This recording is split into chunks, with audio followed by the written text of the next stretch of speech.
So a big milestone for me was when I was able to financially support myself and my Hmm. family from my podcast. There was something that felt really validating when I was able to be like, not only do I get to do what I love, which is amazing, but I can say that it's also like a financially responsible thing to do for my family. Like I can support my family with it.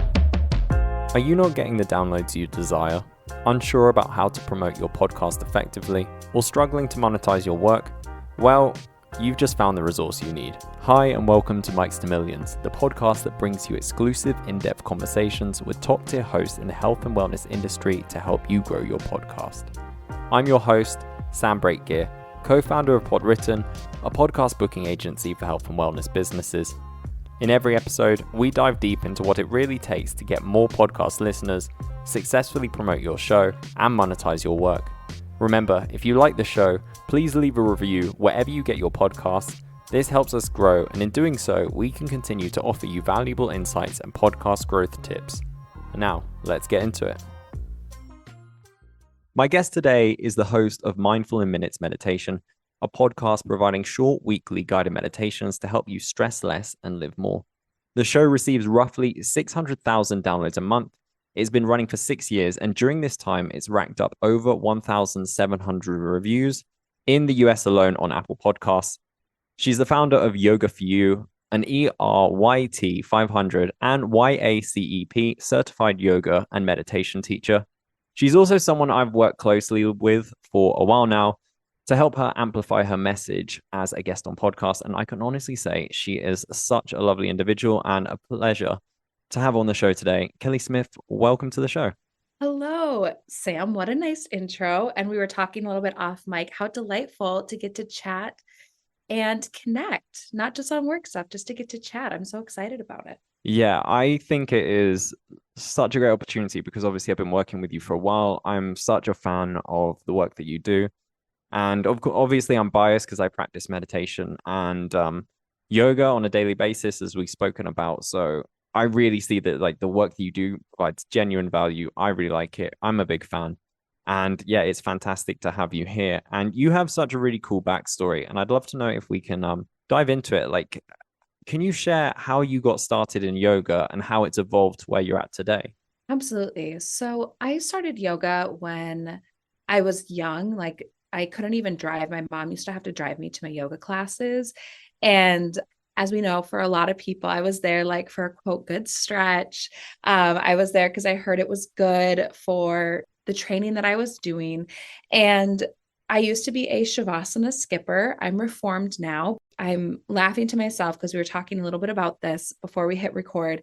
But I used to be a Shavasana skipper, meaning I took the class, and as soon as we rolled out our mats and the instructor said, okay, lay down, it's time for Shavasana, I would just roll up my mat and I would leave because I thought, what a waste of time to just lay there for a few minutes. And it's funny to me now, if you would have told my like 14-year-old self, the Shavasana skipper, that when I was an adult, I would basically teach things like yoga nidra and long guided meditations that are anywhere from 10 minutes to basically a 75-minute Shavasana, I wouldn't have believed you.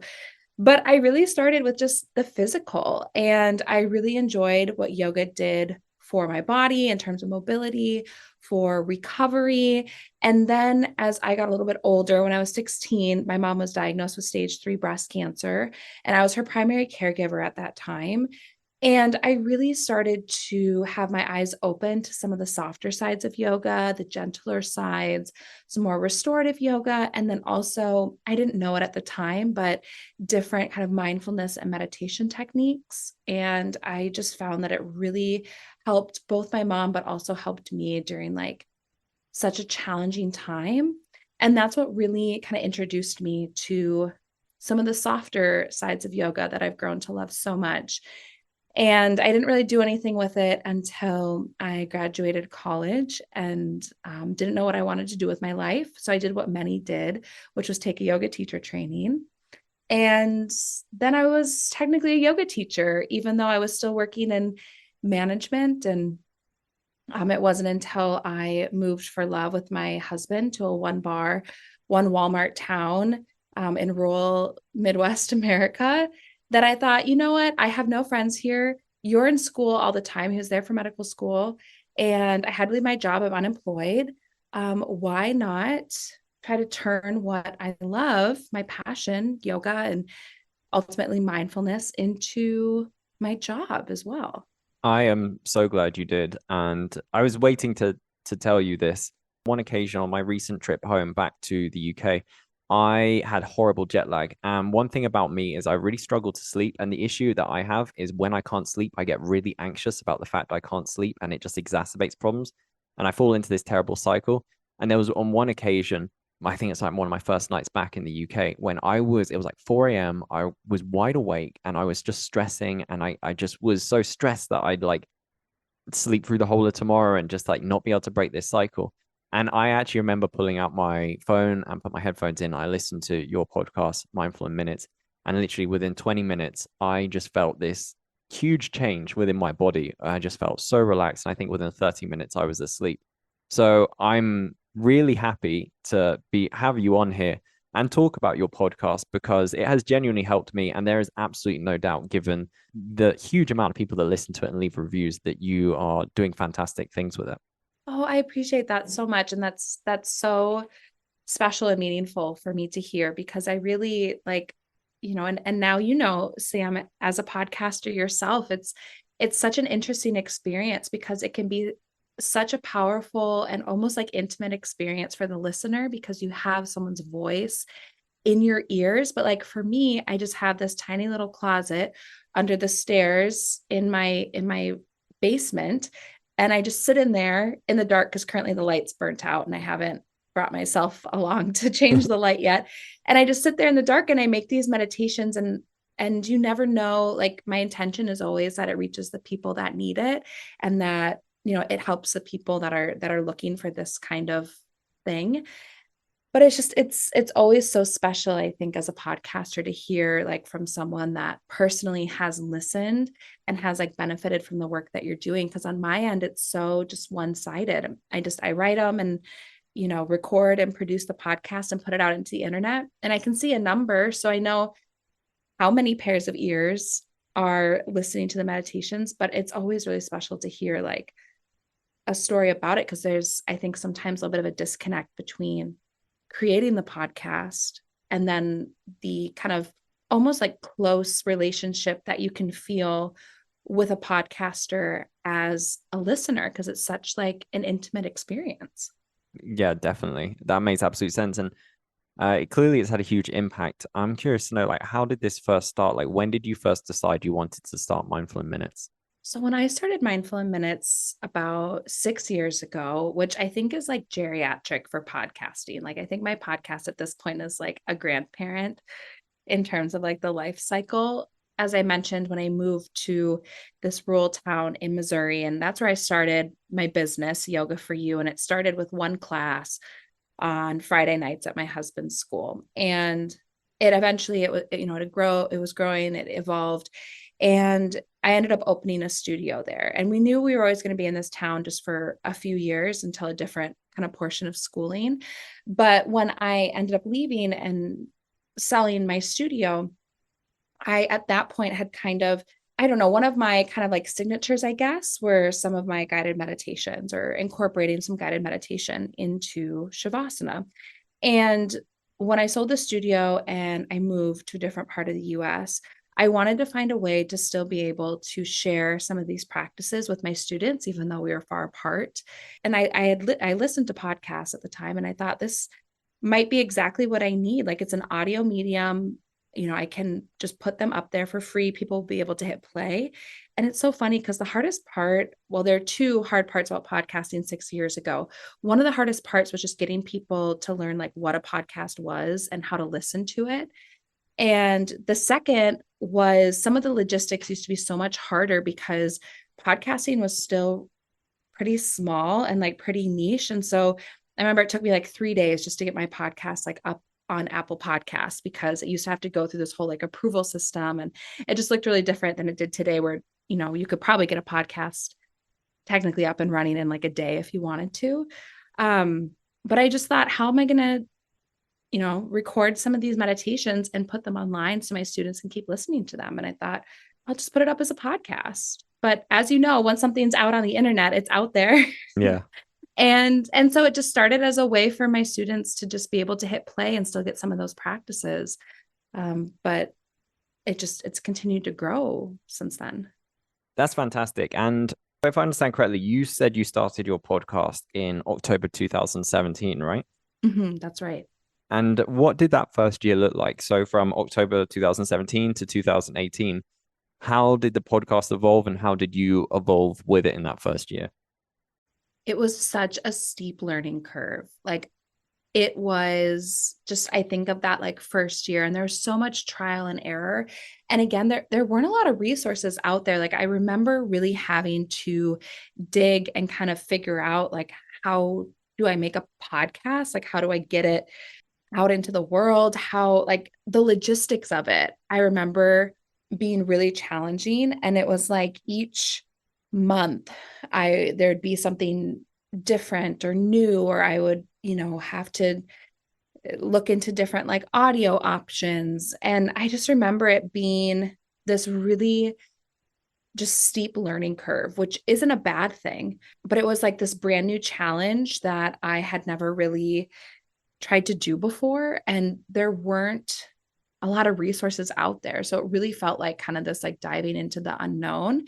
And I always had this like dream of like, well, wouldn't it be really cool if like, people discovered this podcast? Like it wasn't just people that were already familiar with my teaching because they were direct students of mine. Like, wouldn't it be cool if other people kind of stumbled across this? And so I kind of felt like I just blindly went into it.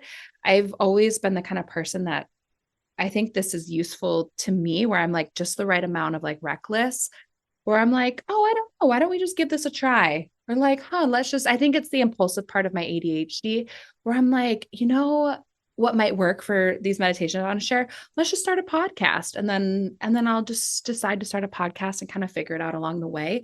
But I think the first year in particular, there was just so much growth. I didn't do episodes weekly. I would take like two big kind of like seasonal breaks. And it was really just kind of like trial and error, figure it out as I go. And with those seasonal breaks, what did it look like? How would you structure it during that time? If I remember correctly, for the first, I think 2 to 3 years of the podcast, it's funny because actually everything changed right around COVID, which we can circle back to that. But that's when like the podcast really kind of popped off, and like I had to start taking it, I say seriously, like I had to get a little bit more professional with it because way more people started listening. But I believe I used to take like a big break around the holidays. So maybe like 6-ish weeks. And then I would do that again like in the summer. And if I were to ever go back to that, those would still be the 2 times a year I would take a break, because naturally I have found listenership is down in general, because those are 2 times people are out of their routines. And podcast listening is such like a ritual for people. And so I think that I just felt like, well, everyone's kind of checked out a little bit during these 2 times of the year. So I'll just take a little break from podcasting too. And it wasn't a big part of my business at that time. So I think I used to take maybe 6-ish weeks twice a year. Okay, cool. And do you remember what the listeners were like in those early years and how that kind of like, what was a ballpark figure as like things progressed? Oh, I don't even have to tell you a ballpark figure, Sam. This is my one piece. I was actually just talking to someone earlier today. But anyone starting a podcast or anyone starting anything, I highly recommend starting a spreadsheet in which you check your metrics, or like you track your metrics for whatever it is that you're focusing on growing every single week. I started this in 2018. So I can tell you that all the way back in early 2018, my podcast was maybe getting like 3,000 downloads a week. I can tell you exactly March of 2018 when I started this, it had 3,055 downloads that week. That's awesome. I love spreadsheets, so I'm definitely going to be implementing that. And the reason that I recommend people do this is because it feels like you're hardly turning the dial sometimes. Sometimes there'll be a big thing where it's like, wow, there's a huge jump this week because of A, B, or C. But for me, it's really useful, like on the days, even now, and I love my podcast so much. I love my community so much. But there's just some days where you're just like, oh, that, why did I choose this path? Or, this thing has popped up or whatever. Like some days are, all days are good, but some are better. And I can go back to like this data in a way, or just when you feel like everything you're doing isn't turning the dial. And I can look at like the difference between a year or 2 years or 3 or 4 years. And you look at, even if it doesn't feel like in the moment you're turning the dial or, growing your community. But then when you look back over time, it's so special and humbling to see like that long-term growth instead of the short-term growth. And I find that to be so good to look at on the days that like aren't as great, or the days that, you're just feeling tired. And so that's why I always recommend, like, even if, you're like, I have 20 listeners, that's amazing. Every week, just go and look at your metrics, put in what that number is. And if you do that every week, like a year from now, look back, and it's really motivating. And I think it's also really like validating at the growth over time. That sounds like it would yeah, would really help definitely during those lower periods. And you did mention something that was quite interesting to me. You mentioned about how during COVID things changed, and you said that more people were listening and it forced you to be like more professional. What did like being more professional entail for you? What did that mean? So being more professional entailed publishing every week. So I only know this again because of one of my many handy dandy spreadsheets. Because in this spreadsheet where I track like podcast downloads and things like that, I have a little column where I can make any notes of what may have impacted numbers. So if there wasn't an episode, something like that, I can make note of it. And there's 2 weeks here in my spreadsheet, and in the little note section, it just says COVID. And the week after that, it just says COVID. That's all it says. And from March 6th to 13th, I was getting maybe 25,000 downloads a week. And then March 13th to March 20th, which is when lockdown orders, at least in the US, were put into place, it jumped from like 25,000 a week to like 100,000 a week. And for me, it ended up being a blessing, but it came from something obviously that was so like horrible and scary. And at this time, I had actually about 1 week before COVID, I found out that I was pregnant with my first child, who we call Pork Chop. I had just found out that I was pregnant, and I was so stressed, and my business model at the time primarily relied on traveling trainings and retreats. And so obviously we were staying at home, flights were not happening, all of that. And I just remember thinking like, how am I ever going to survive this? And it turns out that there were a lot of people at home thinking the same thing, like, how will I ever survive this? And there's so much stress, so much worry, so much anxiety, and that people started looking for simple ways to quell that anxiety. And it ended up driving so much organic traffic to my podcast that this was really the turning point where I went from, like casual podcaster to like podcasting is what I do. And so, it's interesting how sometimes some of the biggest changes or shifts or even blessings in life can come from really unexpected and tough and dark things. And so for me, to answer your question about being professional, what that meant was trying to treat my podcast a little bit more like a business, at least on the back end. So I've never really wanted the actual like listener experience to be different, but that meant like getting a little bit more organized, like posting a meditation every week, starting a different spreadsheet where I kept track of topics. So I had like a good variety of different topics on meditations, starting looking at getting advertisers and things like that. Like how, if the thing that people are looking for right now is my podcast, and the thing that I can do, basically having a pandemic pregnancy from my tiny apartment, is podcast, how can I make this work and turn it a little bit more into a business on the back end? So that's what I think of in terms of like being professional, is just taking it a little bit more seriously and being like, I don't know, what can podcasting do for me? It sounds super professional. And I'm curious to know, out of all these things you tried, you obviously mentioned there about like hosting meditations each week. I'm guessing that's like some sort of live meditation outside of the podcast, right? So I dabbled in a lot of things, but the thing that's always just worked is just what you still hear on Mindful in Minutes. And I have a secondary podcast called Meditation Mama, which is smaller, but it's more niche. because it's guided meditations for fertility, prenatal, and postnatal. So like a really specific window in someone's life. But the thing that's always worked, I did dabble in some other things, some live events, things like that. But just making a meditation, like creating the recording and releasing it on Sundays, just seems to be the thing that worked and continues to work. And like I said, I've always tried my best to keep the listener experience the same or better as I continue to do this. And that even if I'm getting a little bit, tighter and more professional on like the backside of podcasting, that doesn't change the listener's experience at all.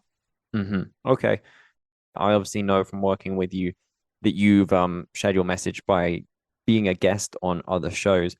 What do you feel are like some of the most successful steps you've taken to help promote Mindful in Minutes?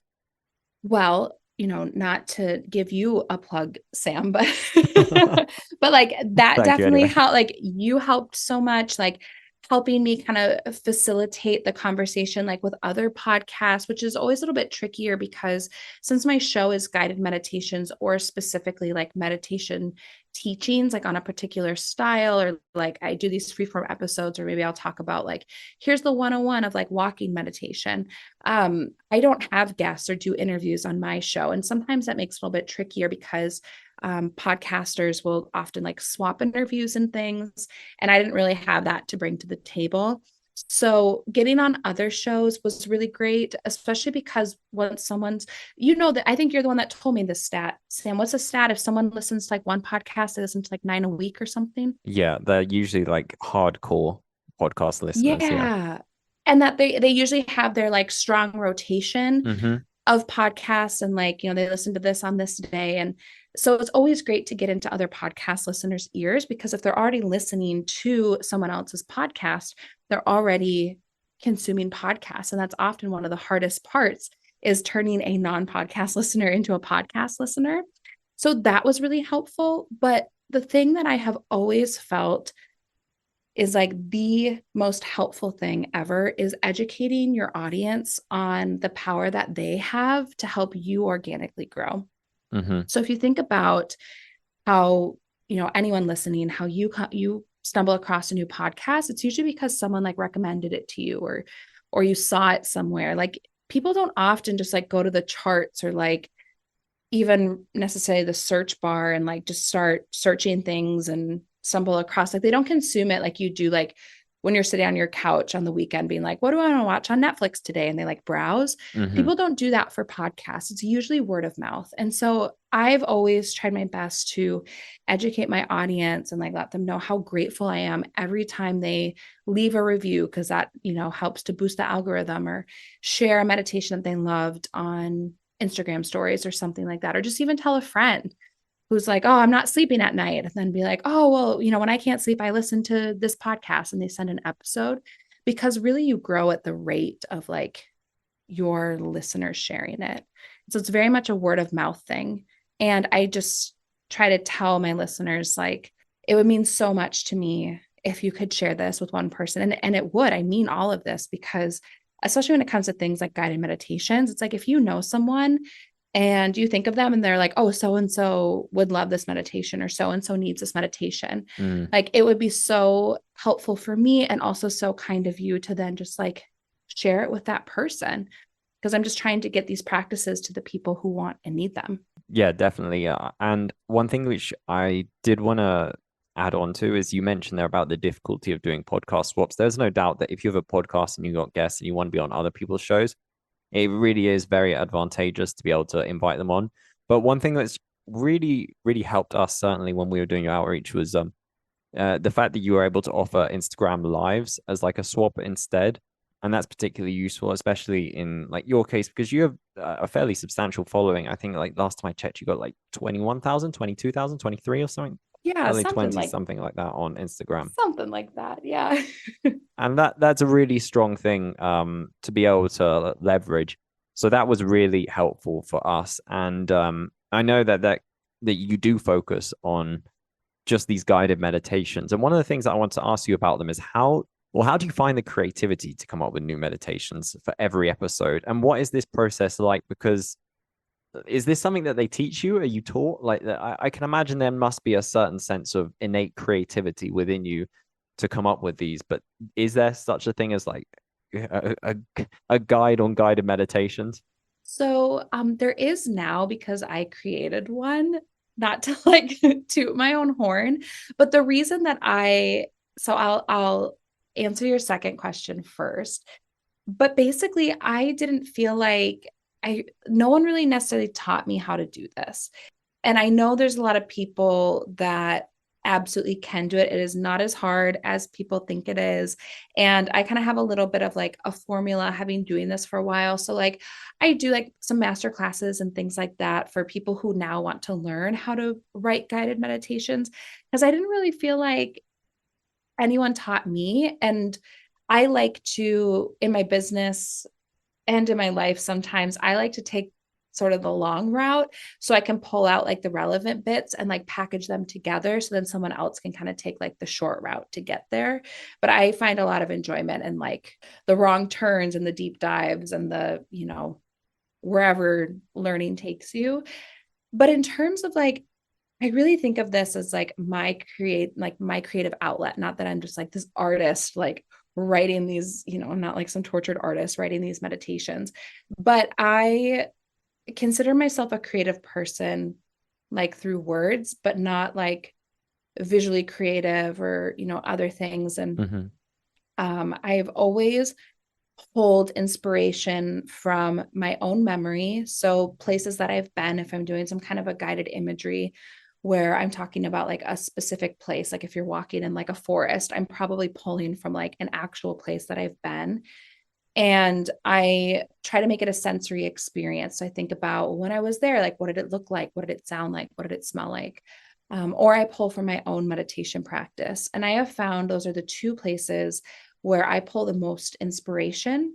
And so I might decide on a topic ahead of time and say, okay, this week I want to do a meditation for letting go. But then I'll kind of sit quietly for a few moments and think about like, what does letting go feel like for me, or how might I explore letting go in my own meditation practice? And then I can take that and sort of craft then a guided practice for someone else based on my own experience. And I think that's why I'm able to continue to come up with different ideas. Is that something like a meditation practice? You're always exploring different things. Also, like just living life, there's new things that pop up. And I really just try to pull from my own personal life experience and memory and kind of let that drive the creative process. I can see how that would be like a fruitful strategy to produce these. And I did also want to ask a couple more technical questions, specifically like where do you host Mindful Minutes and why did you pick this platform? So I used to host it on Anchor, and I recently made the switch to Megaphone. I made the switch specifically because there was just a few more features on Megaphone with a show of my size, again, trying to, be professional on the back end that made things run a little bit smoother. However, I still host my other show, Meditation Mama, on Anchor. So they're two different platforms, but they're both owned by Spotify. And I would say Megaphone is like the one when you need to kind of level up your hosting platform.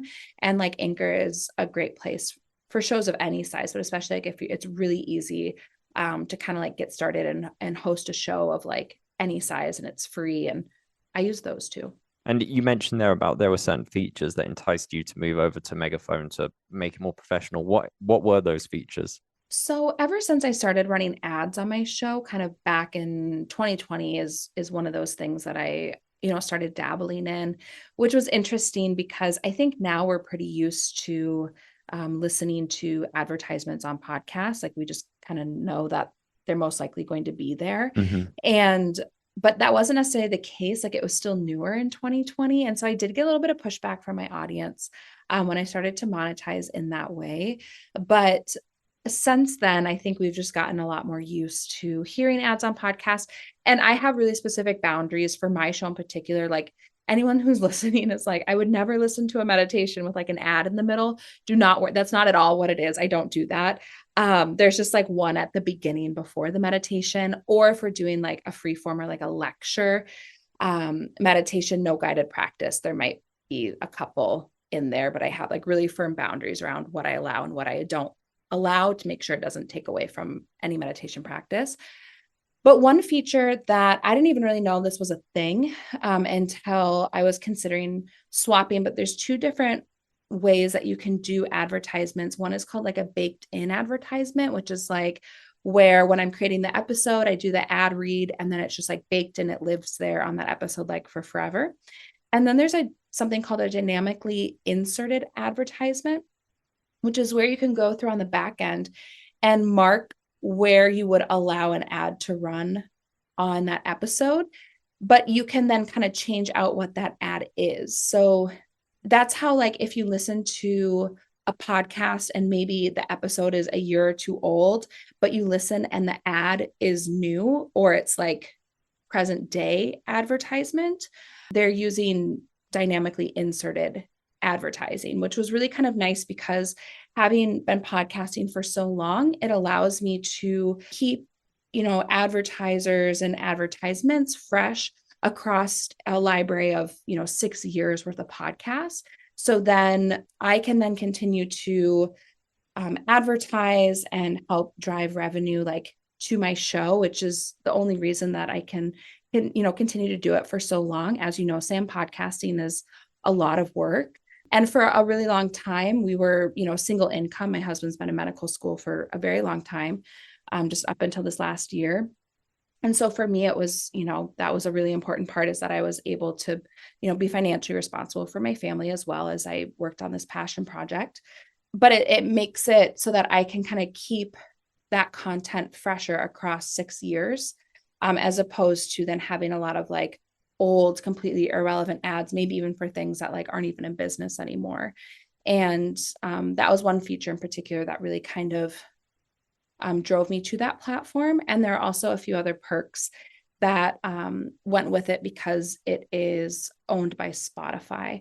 And so I've noticed since I switched to that platform, and they never said anything about this, this is my own personal hunch, but every once in a while I have a day where it's like a huge spike in download numbers on like one episode. And so I think that maybe it like made it on like a Spotify playlist or was, featured or somehow boosted in the algorithm. And so things like that, they never said that would happen, but I just noticed sometimes it does. That's cool. Which is always amazing. Yeah.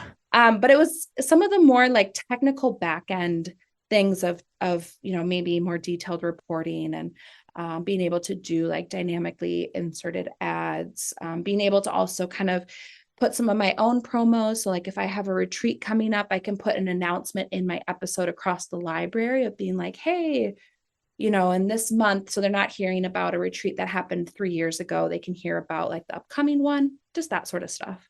I think those types of ads are fantastic, the dynamic insertion ones.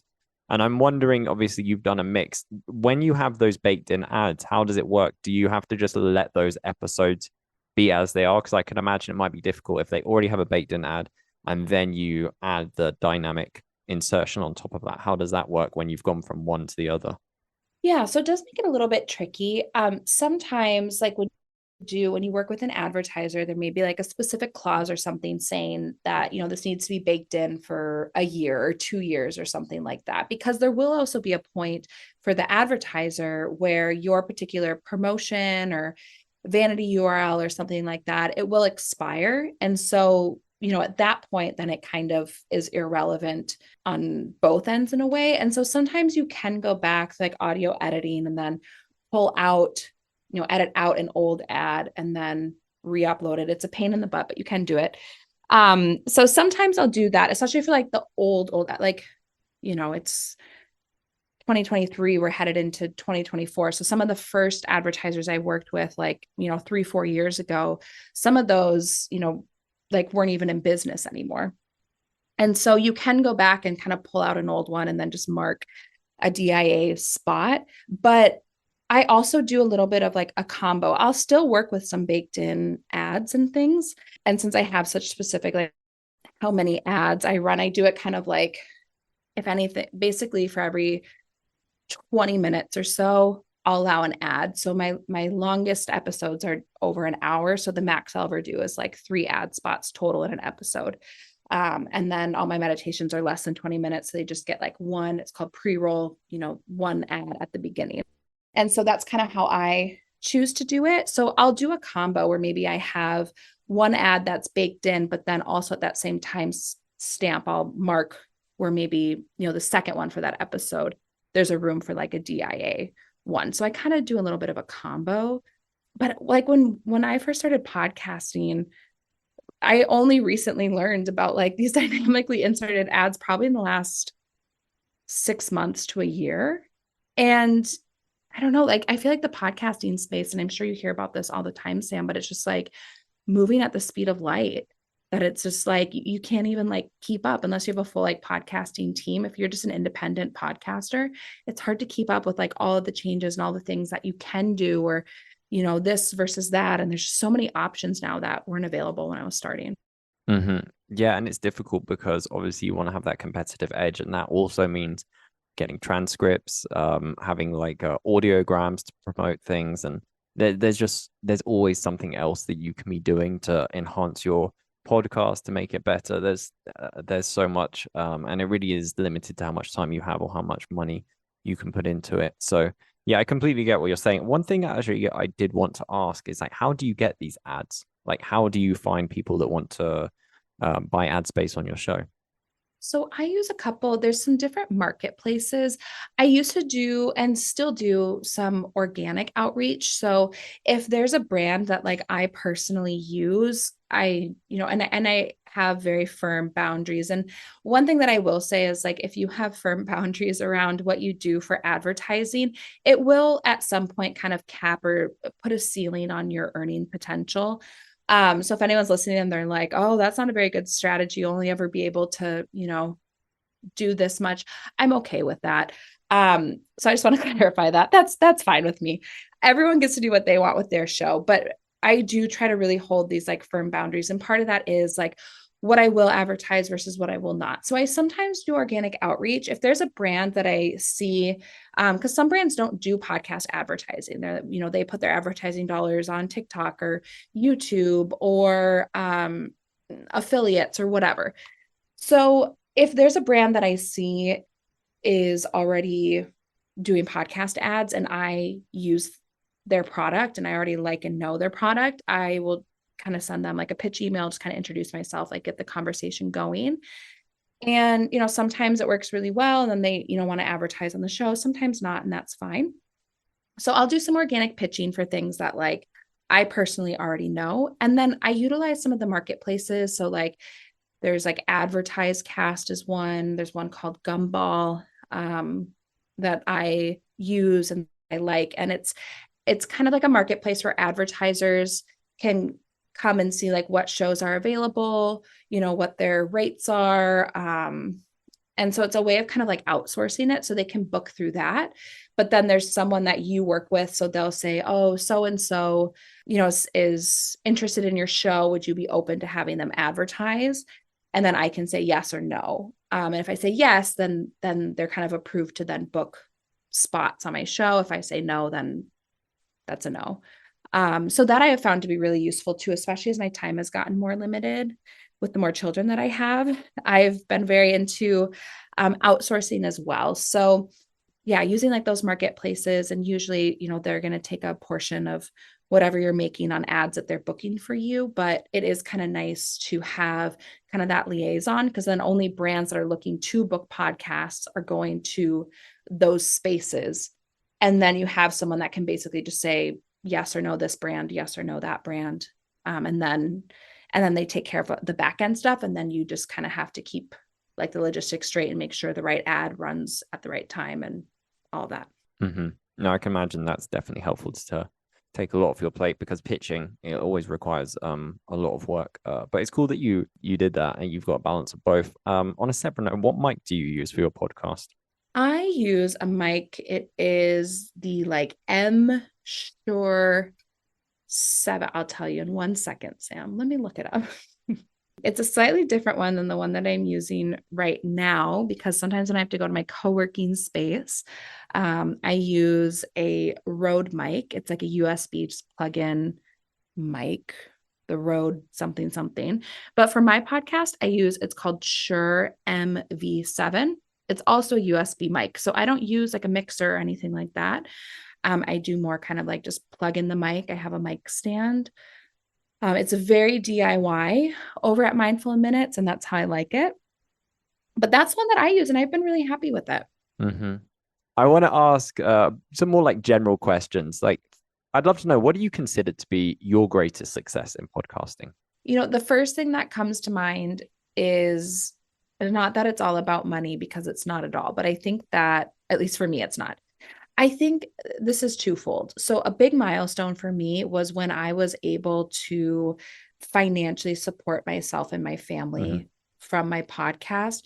And I think the reason that feels so significant to me is I made a promise to myself. Again, my husband has been in school for a really long time.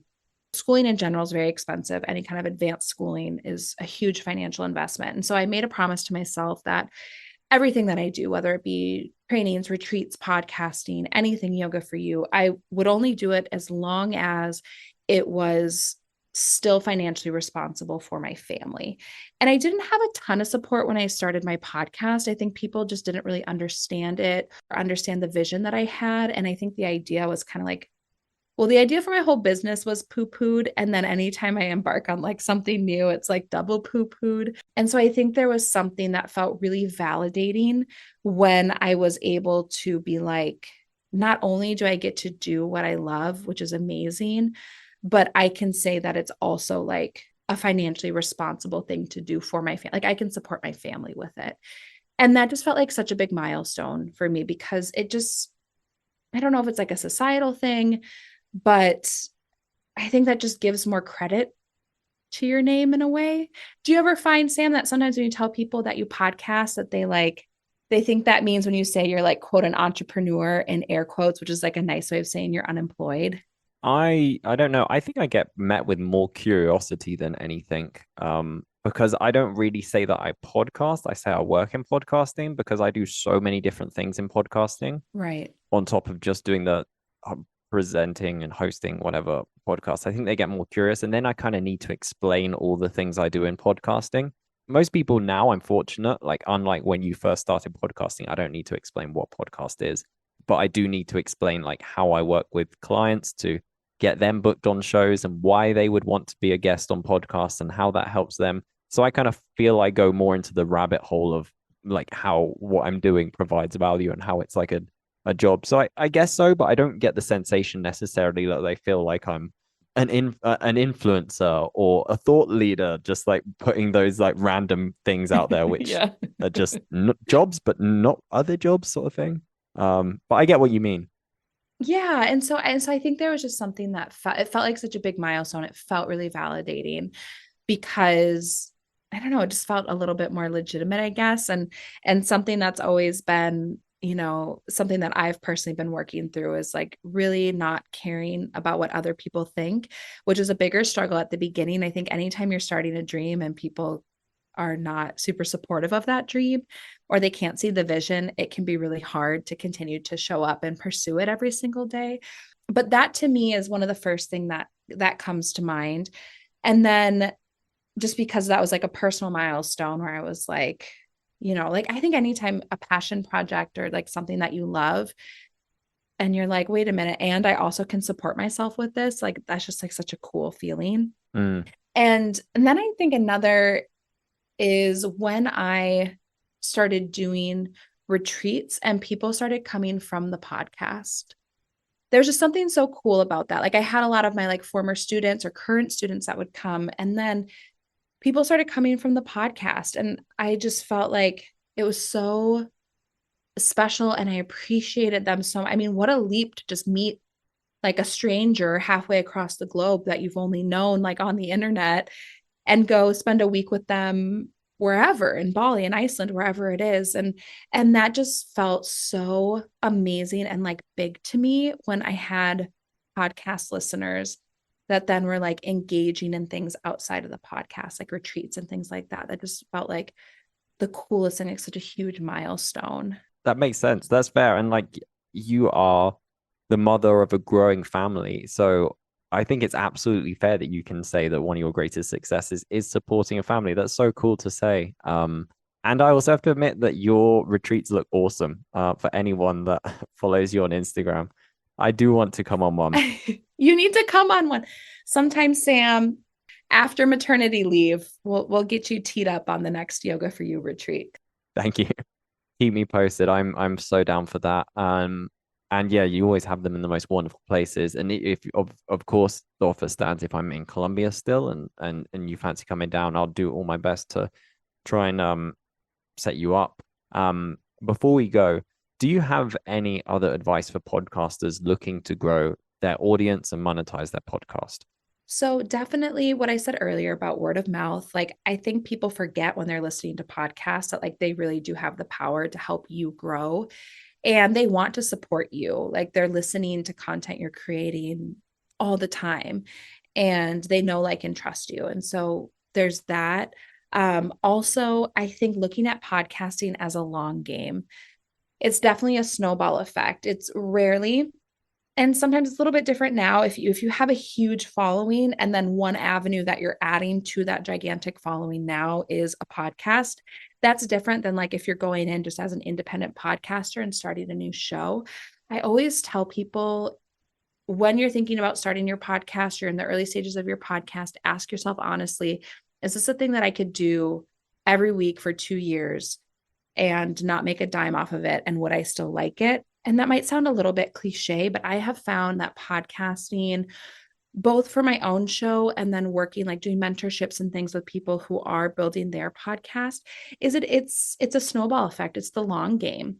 And it's about showing up every single day, one foot in front of the other, putting another episode out, just continuing to like refine what you're doing. And like it will happen at some point, that kind of bubble will pop, but you have to be patient with it, which isn't always like the sexiest answer, but it's the honest answer. Because I think a lot of people go into podcasting thinking like, I'll do a couple of episodes and this will like explode and be huge. And like sometimes that happens for a very select few, but for many it doesn't. And so I think just approaching it as like more of like the long game or a long-term investment, I think just helps so that then you can have more realistic expectations and just look at it more long-term as well. I think that's some fantastic advice to finish the show on. And yeah, I really do want to encourage anyone that is feeling stressed or not. I mean, and we all feel stressed, let's face it, for one reason or another, to go check out Mindful in Minutes. It's helped me, and I know it's helped thousands of other people, if not hundreds of thousands of other people. So definitely go check it out. And I would encourage everyone to go leave a review as well. But Kelly, thank you so much for joining me today. It has been so wonderful chatting with you. Oh, thank you so much. I appreciate that. I love chatting with you. And I want to reiterate, anyone listening, if you love Sam's show, leave him a 5-star review, tell a friend, share the episode, your favorite episode, with someone else, because we all grow at the rate of our listeners sharing. So everyone send Sam some love. Fantastic. Thank you so much, Kelly. Thank you. Thanks for joining us today. Remember, you can find more helpful resources to grow your business with podcasting on our blog at podwritten.com and on Instagram at podwritten. You can also find a full transcript for this episode on our website, so be sure to visit podwritten.com or follow the links in the episode description. Until next time, stay healthy, happy, and successful.